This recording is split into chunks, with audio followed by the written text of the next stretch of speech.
ہم اپنے چینل پر آپ کو خوش آمدید کہتے ہیں۔ ہر روز ایک نئی کہانی سننے کے لیے ہمارے چینل کو سبسکرائب کر لیں اور کہانی کو مکمل سنیں۔ میں جب بھی ایسی ہی کوئی شادی کا ذکر سنتی تو ذہن میں یہ خیال بہت آتا تھا کہ آیا ایسا کیا ہے اس رسم میں، اور آخر اس بات کی ان کو کیا ضرورت پڑتی ہوگی۔ پہلے میں نے سوچا تھا کہ شاید وہ ایسا اس لیے کرتی ہوں گی کہ جہیز میں آئی پاکستانی لڑکی دن رات ان کے ساتھ رہے گی اور ان کی خدمت کرتی رہے گی۔ لیکن پھر جب کچھ وقت کے بعد میں اس بات کی تہہ تک پہنچی تو مجھے اندازہ ہوا کہ میں جو سوچ رہی تھی بات وہ ہرگز نہیں ہے، بلکہ عربی عورتیں پاکستانی لڑکی اپنے جہیز میں ساتھ اس لیے لاتی ہیں کہ پھر شادی کی پہلی رات دلہن کی بجائے اس پاکستانی لڑکی کو دولہے کے کمرے میں بھیجا جاتا ہے۔ یہ بات میرے لیے نہایت ہی اچنبھے کا باعث تھی، اور دل ہی دل میں نے توبہ استغفار بھی کی تھی کہ یہ تو انتہائی غلط اور ناجائز کام ہے۔ بھلا ہمارے مذہب میں ایسے گناہ والے کام کی کب اجازت تھی؟ اور پھر لڑکیوں کے لیے تو پہلی رات بہت قیمتی ہوتی ہے، تو یہ کیسی عورتیں تھیں جو خود اپنے کمرے میں سوتی اور اپنی پہلی رات اپنے سجے سجائے کمرے میں اپنے شوہر کے پاس پاکستانی لڑکیاں بھیج دیتی ہیں؟ میری نظر میں تو یہ بہت ہی گری ہوئی اور نامناسب بات تھی۔ میں ان عرب خواتین کے گھروں میں کام کرتی تھی۔ پہلے پہل تو میں نے اس بات پر توجہ نہیں دی تھی، بس کام سے کام رکھتی تھی، بس وقت پر اپنا کام کیا اور دوسرے گھر چل پڑے۔ پھر جب غیر ارادی طور پر میری توجہ اس عجیب سی رسم کی طرف گئی تو تب بھی میں نے یہی سوچا کہ یہ عربی عورتیں شاید اپنی کل وقتی ملازمہ کے طور پر پاکستانی لڑکیاں لاتی ہوں گی، اور پھر نہ چاہتے ہوئے بھی میں تجسس میں پڑ گئی تھی کہ کیا واقعی وہی بات ہے جو میں سوچ رہی ہوں، یا پھر کوئی اور وجہ ہے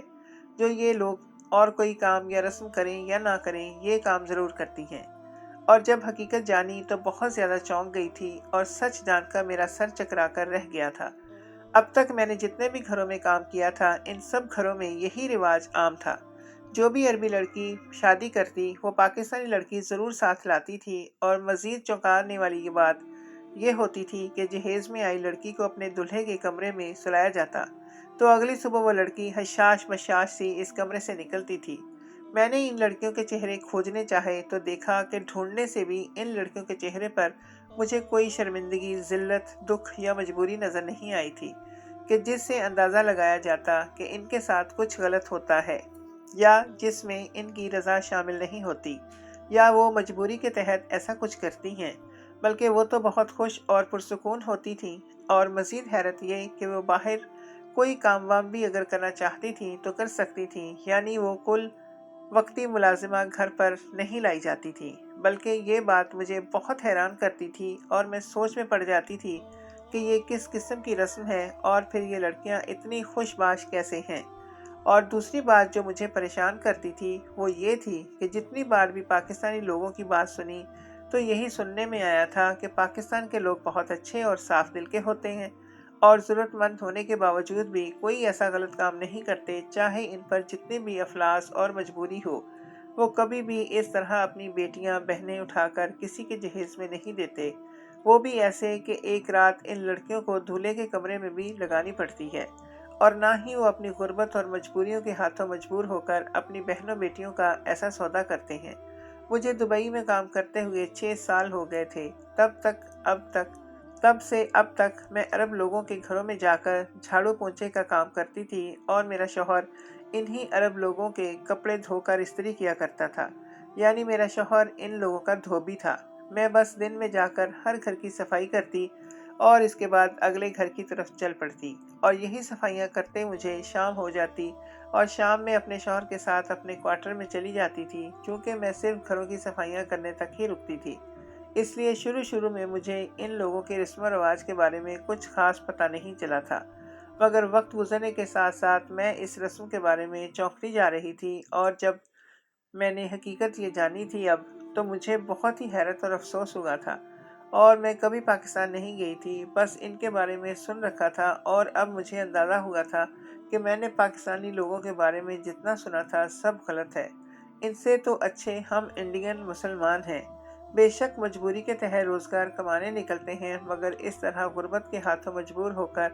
بہنوں بیٹیوں کے سودے کر کے عربی عورتوں کے جہیز میں نہیں دیتے، اور نہ ہی اپنے دین کے خلاف جاتے ہیں۔ پھر اس سے پہلے کہ میں مزید کوئی منفی خیال دل میں لاتی، میں نے سوچا کہ ایسے تو کسی کے بارے میں رائے قائم کر لینا بہتان ہے، اور بہتان لگانا بھی گناہ ہے۔ مجھے پہلے بات کی گہرائی تک پہنچنا چاہیے۔ کیا پتہ ایسا کچھ نہ ہوتا ہو؟ پاکستانی لڑکی کو صرف کمرے میں جاتا دیکھ کر یہ اندازہ نہیں لگایا جا سکتا کہ اس لڑکی کے اور عربی دولہے کے درمیان کچھ غلط بھی ہوتا ہوگا۔ لہٰذا میں نے تہیہ کر لیا تھا کہ اب میں ان کی جس بھی شادی میں جاؤں گی تو اس راہ سے ضرور پردہ اٹھاؤں گی۔ چونکہ شادی کے دنوں میں عرب فیملیز مجھے اپنے گھروں پر روک لیتے تھے کہ جب تک شادی ختم نہیں ہو جاتی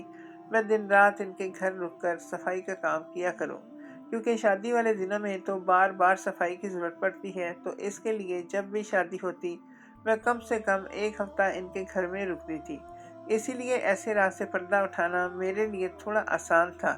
اب میں نے پہلے سے ہی ایسے کسی گھر کی تلاش شروع کر دی کہ جہاں شادی ہونے والی ہو اور ان کو صفائی کے لیے کچھ دنوں کی مستقل ملازمت درکار ہو، اور ساتھ ہی میں پہلے سے طے کر چکی تھی کہ مجھے ایسا کیا کرنا ہے کہ جس سے میری ساری حقیقت پتہ چل جائے اور کسی کو کانو کان خبر بھی نہ ہو۔ میری اچھی قسمت کے چند ہی دنوں میں مجھے ایک گھر مل گیا جہاں اگلے 2 روز میں شادی ہونے والی تھی، یعنی میرے پاس صرف 2 دن تھے، جس کے بعد میں حقیقت سے پردہ اٹھانے والی تھی۔ اور اس راہ سے پردہ اٹھنے کا سوچ کر ہی میں کافی پرجوش سی ہو گئی تھی اور اس شادی والے گھر کام کرنے جا پہنچی تھی۔ اس گھر میں بھی میرے لیے صفائی کے نام پر بہت زیادہ کام تھا،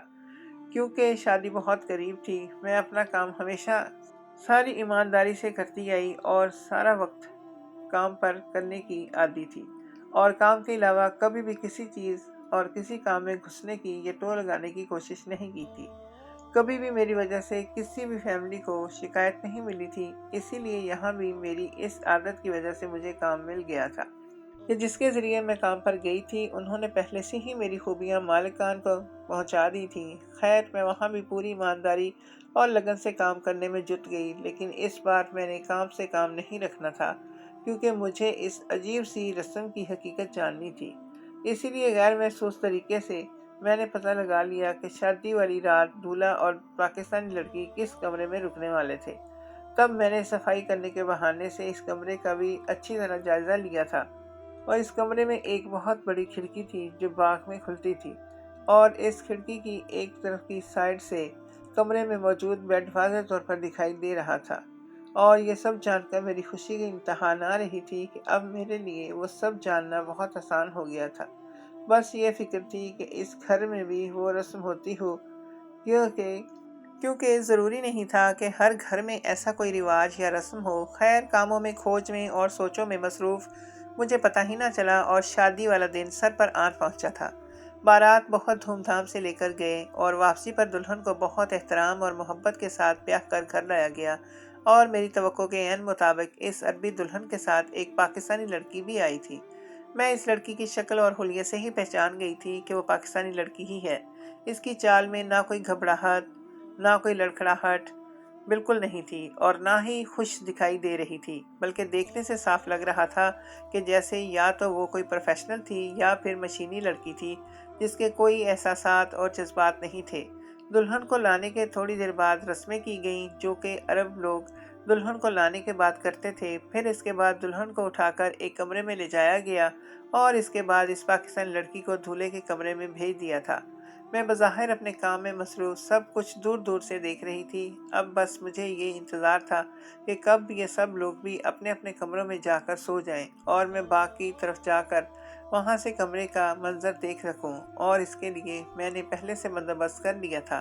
ان سب لوگوں کی بارات لے کر جانے کے بعد میں نے صفائی کے بہانے کمرے میں گئی تھی، اور کھڑکی میں جہاں سے بیڈ واضح دکھائی دیتا تھا اس سائڈ سے تھوڑی سی کھڑکی کھول کر اور پردہ بھی سرکا دیا تھا۔ اب بس سب کے جانے کی دیر تھی اور میں نے ساری حقیقت جان لینی تھی۔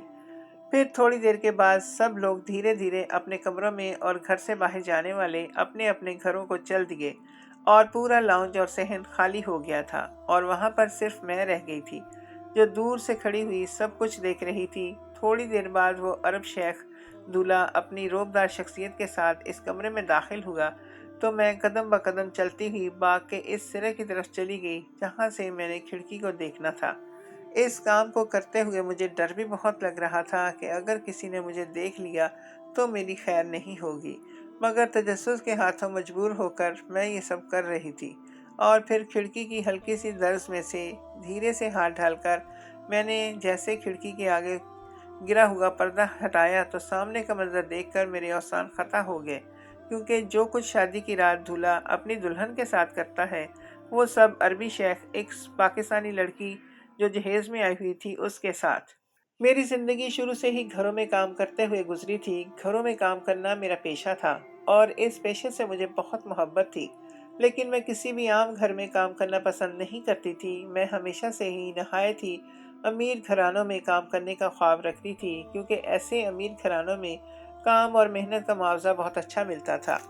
جس سے ساری محنت وصول ہو جاتی تھی۔ اور اس کے لیے ہم میاں بیوی نے دبئی کا رخ کیا تھا، اور میری توقع کے مطابق مجھے عرب خاندانوں میں کام کرنے کا موقع ملا تھا، اور میں نے بھی صرف ان عرب لوگوں کے گھروں میں ہی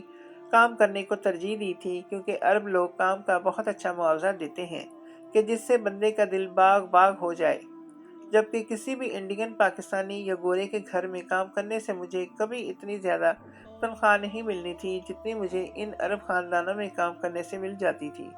اور میرے ٹھیک اندازے کے مطابق میں نے جس عربی خاندان میں کام کیا تھا مجھے میری سوچ سے زیادہ معاوضہ دیا گیا تھا۔ شروع کے دنوں میں نے یہاں دیکھا تھا کہ یہ لوگ بہت شاہی طریقے سے رہنے کے عادی تھے۔ ان لوگوں کو ہر کام بہت سلیقے اور صفائی سے کروانا پسند تھا، جس کی وجہ سے میں اپنا ہر کام بہت ایمانداری اور لگن سے کرتی تھی تاکہ وہ لوگ مجھ سے خوش رہیں، اور میری یہی خوبی ہمیشہ میرے مالکوں کو پسند آئی تھی، اور وہ لوگ اس وجہ سے سارے ملازموں کی نسبت مجھے زیادہ فوقیت دیتے تھے۔ اور اس طرح کرتے کرتے میں نے بہت سے عرب گھرانوں میں کام کیا تھا، اور تمام عرصے میں بہت جلد میں نے یہ رسم بھی دیکھی تھی کہ عربی عورتیں اپنے ساتھ پاکستانی لڑکی جو جہیز میں لاتی ہیں اور خود اپنے شوہر کے کمرے میں جانے کی بجائے پہلے ہی دن اپنے شوہر کے کمرے میں اس لڑکی کو سلا دیتی ہیں۔ میں جب بھی یہ دیکھتی تو یہ حیرت ہوتی مجھے، مگر کبھی اس طرف توجہ نہ دی تھی کہ مجھے کام سے کام رکھنا چاہیے تھا۔ پہلے صرف پاکستانی لڑکیوں کو ساتھ آتا دیکھ کر میں یہی سوچتی تھی کہ یہ لوگ شاید اپنی خدمات وغیرہ کے سلسلے میں مستقل ملازمہ کے طور پر پاکستانی لڑکی کو اپنے ساتھ لاتے ہیں، لیکن جب پہلی بار کمرے میں بھیجنے والا کام دیکھا تو مجھے شدید حیرت کا جھٹکا لگا تھا، اور زیادہ تعجب یہ ہوتا تھا کہ صبح ہوتے ہی وہ لڑکی پاکستانی کہیں بھی نظر نہیں آتی تھی، نہ جانے وہ کہاں چلی جاتی تھی، اور کوئی بھی اس لڑکی کا ذکر اپنے سامنے نہیں کرتا تھا۔ تب اس بات نے مجھے بہت چونکایا تھا، اور میں نے سوچ لیا تھا کہ اصل بات کی تہہ تک ضرور پہنچوں گی، لیکن مجھے آج تک اس کے بارے میں کچھ بھی معلوم نہیں ہو سکا تھا، اور میرے دل میں بہت تجسس پیدا ہوتا جا رہا تھا۔ میں بہت سے گھروں میں کام کر چکی تھی، لیکن میں اس راز سے پردہ نہیں اٹھا پا رہی تھی، لیکن میں نے اب سوچ لیا تھا کہ اب کی بار شادی کے لیے کام کرنے جہاں بھی جاؤں گی اس حقیقت کو بھی جان کر ہی آؤں گی۔ اور اب اتفاقاً مجھے جلد ہی شادی والا گھر بھی مل گیا، اور جب میں نے وہاں اپنے قدم رکھا تو وہاں پر شادی کی تیاریاں بہت زور و شور سے چل رہی تھی، جس کی وجہ سے مجھے فوراً ہی اس گھر میں کام کے لیے رکھ لیا گیا تھا۔ میں بہت خوش ہوئی تھی، کیونکہ مجھے یہ پتا تھا کہ اب کی بار میں اس راز سے پردہ اٹھا کر ہی دم لوں گی، اور میرا یہ تجسس اب ختم ہو جائے گا۔ پھر جیسے ہی وہ دن آیا اور دلہن کے ساتھ ایک پاکستانی لڑکی کو لایا گیا تو میں پہلے سے بھی زیادہ چوکنا ہو گئی تھی، اور میں ہر طرف نظر رکھے ہوئے تھی کہ میرے کام کے دوران کوئی گڑبڑ نہیں ہونی چاہیے تھی۔ پھر جیسے ہی دولہا کمرے میں گیا تو میں بھی کھڑکی کے پاس پہنچ گئی اور اندر کا منظر دیکھنے لگی۔ مجھے ایسا کرتے ہوئے خوف تو بہت محسوس ہو رہا تھا، لیکن تجسس بہت تھا، سب چیزوں پر بھاری پڑ چکا تھا۔ لیکن جیسے ہی میں نے سامنے کا منظر دیکھا میری آنکھوں کے سامنے تارے ناچ گئے تھے۔ مجھے یقین نہیں ہوا تھا کہ یہاں پر ایسا کوئی منظر دیکھنے کو ملے گا، اور شکل سے سلجھا ہوا اور شریف نظر آنے والا عربی شیخ مسلمان ہوتے ہوئے ایک نامحرم لڑکی کے ساتھ وہ سب کرے گا جو اس کی اپنی بیوی کے ساتھ کرنا اسے چاہیے تھا۔ اور اس سے زیادہ حیرت اور غصے کی بات یہ تھی کہ وہ لڑکی بھی صاف رضامند دکھائی دے رہی تھی، اور اس نے ایک بار بھی عربی شیخ کو روکنے کی کوشش نہیں کی تھی۔ مجھے ایک دم سے یہ سب دیکھ کر گھن سی آئی تھی، اور یہ لوگ اس طرح گناہ کیسے کر سکتے ہیں؟ یہ تو زنا کے زمرے میں آتا ہے، لیکن پھر بھی ان لوگوں نے اس رسم کو بہت مانا ہوا تھا۔ پھر میں فوراً ہی وہاں سے لوٹ گئی، کیونکہ میں جانتی تھی اگر مجھے یہاں پر کسی نے بھی دیکھ لیا تو میری موت پکی ہو جائے گی، اور میری قبر بھی، اور کسی کو پتہ بھی نہیں چل پائے گا کہ میں کہاں چلی گئی تھی۔ میں لڑکھڑاتے قدموں سے اپنے ملے ہوئے کمرے کی طرف چل دی، اور یہ سب دیکھ کر میرے اوسان خطا ہو گئے تھے۔ میرے ہاتھ پاؤں بالکل ٹھنڈے ہو رہے تھے، اور میری آنکھوں کے سامنے وہ منظر بار بار آ رہا تھا جو میں اپنی آنکھوں سے دیکھ کر آئی تھی۔ مجھے سمجھ نہیں آ رہا تھا کہ یہ لوگ ایسا کیوں کرتے ہیں، اور وہ بھی دلہن کے ہوتے ہوئے ایسا گناہ کرنے کی ضرورت ہی کیا تھی۔ اور یہ سب مجھے اب وہی لڑکی بتا سکتی تھی جو رات گزار کر یقیناً صبح یہاں سے چلی جائے گی، اور وہ ساری رات میں نے کروٹیں لیتے ہوئے گزاری تھی۔ مجھے ایک پل بھی نیند نہیں آئی تھی، اور پھر صبح ہوتے ہی میں فوراً مالکن کے پاس گئی اور اپنے شوہر سے ملنے کا بہانہ کر کے تھوڑی دیر کی چھٹی لے کر گھر سے باہر چلی گئی، کیونکہ مجھے پتا تھا کہ اب تھوڑی دیر کے بعد وہ لڑکی بھی باہر ضرور آتی ہوگی، اور وہی ہوگا۔ آدھے گھنٹے کے بعد گھر کا دروازہ کھلا اور وہ لڑکی اپنا پرس اٹھائے گھر سے باہر نکلی۔ وہ جیسے ہی میرے پاس سے گزر کر آگے جانے لگی تو میں فوراً ہی اس کو اپنے ساتھ لے کر اس گھر سے دور ایک سائڈ پر چلی گئی، اور اس سے پوچھنے لگی کہ تم یہ سب کیوں کر رہی ہو؟ تمہیں پتہ نہیں کہ یہ سب کچھ گناہ ہے؟ اور کیا تمہارے ماں باپ کو بھی ذرا شرم نہیں آئی جو تمہیں اس طرح سے بھیج دیا؟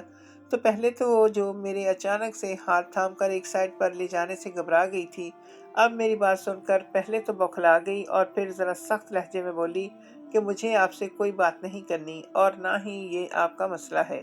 کہ کون کیا کر رہا ہے، نہ میں آپ کو کچھ بتا سکتی ہوں، اس لیے میرا ہاتھ چھوڑیں، مجھے اپنے کام پر جانا ہے۔ تو وہ بول کر اپنا ہاتھ چھڑا کر وہاں سے جانے لگی، لیکن میں نے ایک بار پھر اس کی کلائی تھام لی اور کہا کہ دیکھو، تم مجھے بتا سکتی ہو، کیا پتہ میں تمہارے کسی کام آ جاؤں، میں بھی تمہاری طرح پردیسی ہوں اور یہاں روزگار کے لیے آیا ہوا ہوں، تو تم مجھے اپنی بہن ہی سمجھو اور مجھے بتاؤ کہ ایسی کیا مجبوری تھی تمہاری جو تم نے یہ گناہ والا کام کیا تھا؟ ورنہ تو میں نے یہی سنا ہے کہ پاکستان کے لوگ اپنی عزت کا بہت خیال رکھتے ہیں اور ایسا کوئی کام حرام نہیں کرتے، تو ایسی کیا مجبوری بن گئی تم لڑکیوں کو یہ سب کچھ کرنا پڑتا ہے؟ اور حیرت تو اس بات پر ہے کہ یہ عرب لوگ دلہن کے ہوتے ہوئے نامحرم لڑکی کو کیوں بھیجتے ہیں، اور اگر تمہیں کوئی زبردستی یہاں لایا ہے تو بھی تم مجھے بتا سکتی ہو، اور یقین کرو میں تمہارے کام آؤں گی، میری اس وجہ سے تمہیں کوئی نقصان نہیں پہنچے گا،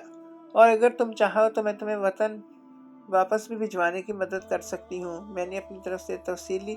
بات کر کے اس لڑکی کو پرسکون کرنا چاہا تھا تاکہ وہ مجھے سب بتا کر جائے اور میں حقیقت جان سکوں، ورنہ تو اس کے ارادوں سے یہی لگ رہا تھا کہ وہ مجھے کچھ بتانے پر راضی نہیں ہے۔ لیکن میری باتیں سن کر وہ تھوڑی نرم پڑ گئی تھی اور روڈ کے ایک سائڈ پر بیٹھ کر مجھے بتانے لگی کہ مجھے تمہاری کوئی مدد نہیں چاہیے، اور نہ ہی میں کسی مشکل میں ہوں، نہ ہی مجھے مجبور کیا گیا ہے، اور نہ آئندہ کبھی میرے لیے کوئی مسئلہ ہونا ہے، نہ ہی میرا پاکستان واپس آنے کا کوئی ارادہ ہے۔ میرا یہاں پر کام بس ایک رات کا تھا اور وہ کام اب ختم ہو چکا ہے۔ میں حیرت سے منہ کھولے اس کی بات سن رہی تھی، مگر اس کو کچھ کہا نہیں۔ میں چاہتی تھی کہ وہ مجھے سب تفصیل سے بتائے۔ تب وہ مزید بولی کہ اور ہاں، تم نے بالکل ٹھیک سنا ہے، ہم پاکستانی لوگ بہت ہی غیور اور عزت دار ہوتے ہیں، اور شدید غربت میں بھی کبھی کوئی غلط کام نہیں کیا، نہ ہی میں نے اب کچھ غلط کیا ہے۔ میں بہت ہی زیادہ غریب گھرانے سے تعلق رکھتی ہوں۔ ایک غربت اور پھر کام کا نہ ہونا اور اوپر سے 7 بہنوں کا بوجھ مجھے یہاں تک لایا ہے۔ ان عرب لوگوں کے مرد بہت شوقین مزاج ہوتے ہیں اور عورتیں قید ہونے سے بہت گھبراتی ہیں۔ ان عورتوں کو پتہ ہوتا ہے کہ شادی کے بعد ان کو ایک ہی گھر میں قید کر کے رکھنا پڑے گا، اور ساتھ ہی مردوں کی شوقین فطرت سے بھی واقف ہوتی ہیں، اور سب سے بڑھ کر یہ کہ ان مردوں کو پاکستانی عورتوں میں بہت دلچسپی ہوتی ہے، اور کچھ یہ بھی کہ عرب خواتین بہت نازک مزاج ہوتی ہیں، اور شادی سے تقریباً 10 دن پہلے ہی ان کے فنکشن شروع ہو جاتے ہیں جو ساری رات چلتے رہتے ہیں۔ اس لیے جب دلہن رخصت ہو کر آتی ہے تو وہ چاہتی ہے کہ وہ پوری پہلی رات اس کو آرام کے لیے ملے، اور پھر اگلی زندگی دوسری رات سے شروع ہو،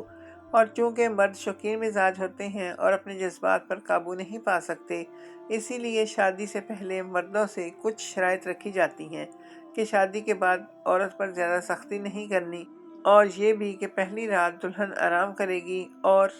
بدلے میں ان کو ایک رات کے لیے پاکستانی لڑکی دی جاتی ہے۔ اور ہم پاکستانی لڑکیوں کو پیسہ اور اچھا روزگار چاہیے ہوتا ہے، جس کے لیے ہم اس کام میں شامل ہوتی ہیں۔ اور ہم لڑکیاں ایسے ہی نہیں آ جاتی، بلکہ ہماری بھی کانٹریکٹ میرج ہوتی ہے، اور اس کے ساتھ ہی ہمیں ڈھیر سارا پیسہ ملتا ہے، جس سے ہمارے گھر کے حالات بدل جاتے ہیں، اور ساتھ ہی ہمیں یہاں ایک رات کے بعد نوکری بھی دلوائی جاتی ہے۔ اور یہ کوئی گھاٹے کا کام نہیں ہے، اور نہ ہی ہم کوئی غلط کام کرتے ہیں، بلکہ ایک لحاظ سے یہ میری بھی سہاگ رات تھی۔ اب میں اس ہوٹل میں جاؤں گی جہاں میرے لیے ایک کمرہ پہلے سے بک ہے، اور پھر مجھے میری خواہش اور مرضی کے مطابق نوکری بھی دلوائی جائے گی۔ اور اگر اس عربی آدمی کی مجھ میں دلچسپی ختم ہو گئی تو وہ مجھے میرے ساتھ کانٹریکٹ میرج ختم کر لے گا اور میں آزاد ہو جاؤں گی۔ اور اگر اس آدمی کو مجھ میں دلچسپی رہی تو بعد میں بھی جب دل کرے گا مجھ سے تعلق رکھنے آئے گا، اور بدلے میں مجھے پیسہ ملے گا۔ اور ہاں، اس بات کا ہمارے گھر والوں کو نہیں معلوم ہوتا کہ یہ سب کچھ ہم لڑکیاں خود ہی طے کرتی ہیں، تاکہ ہمارے ماں باپ کسی شرمندگی اور ذلت میں بھی نہ پڑ جائیں، اور میری کمائی سے گھر کا نظام بھی بہتر ہو جائے۔ اور اب بھی میرے گھر والے صرف یہی جانتے ہیں کہ مجھے یہاں نوکری ملی ہے اور میں اسی کے لیے آئی ہوں۔ اپنی بات ختم کرنے کے بعد اس نے میری جانب دیکھتے ہوئے کہا کہ مجھے کسی بھی چیز کی ضرورت نہیں ہے، لیکن میں سمجھ چکی ہوں کہ رات کو تم سارا منظر دیکھ چکی ہو، اور تمہارے لیے اچھا یہی ہوگا کہ اس بات کے بارے میں کسی سے بھی ذکر مت کرنا، ورنہ تمہاری جان یہ لوگ اپنے ہاتھوں سے لے لیں گے، اور کسی کو کانو کان خبر نہیں ہوگی۔ لہٰذا ان کے کسی بھی کام میں ذرا بھی دخل اندازی نہیں کرنا، اور بھول جانا سب کچھ جو بھی دیکھا اور سنا۔ وہ بول کر پھر ایک منٹ وہاں نہیں رکی تھی اور اپنی منزل کی طرف چلی گئی تھی، اور میں حیرت کی تصویر بنی وہیں کھڑی رہ گئی اور ان باتوں کے بارے میں سوچنے لگی۔ سچ میں انسان مجبور ہوتا ہے، اور حالات اس سے ہر کام کرنے پر مجبور کر دیتے ہیں۔ جن لڑکیوں کے سروں پر باپ کا سایہ نہیں ہوتا یا ان کا کوئی بھائی نہیں ہوتا، تو وہ لڑکیاں اس طرح اپنے گھر والوں کے بازو بن جاتی ہیں اور گھر کا مرد بن جاتی ہیں، اور وہ اپنی زندگی کے ساتھ کھیل جاتی ہیں تاکہ اپنے گھر والوں کی کفالت کر سکیں۔ اب مجھے سمجھ آیا تھا کہ یہ جو لڑکیاں اس طرح کے کام کر رہی ہوتی ہیں وہ سب مجبور تھیں، اور وہ اس شخص سے نکاح کر کے اپنے ضمیر کا بوجھ بھی ہٹا رہی تھیں، تاکہ ان کا ضمیر ان کو ملامت نہ کرے کہ وہ گناہ کر رہی ہیں یا زنا کر رہی ہیں۔ بہت سارے عربی مرد ایسے بھی تھے جو ان کو اپنے نکاح میں رکھے ہوئے تھے، اور اپنی بیوی کے ساتھ ساتھ ان کے حقوق بھی ادا کر رہے تھے۔ نہ جانے کیوں مجھے لگا کہ اس میں کوئی قباحت نہیں، مانا کہ یہ ایک غلط طریقہ ہے، لیکن گناہ سے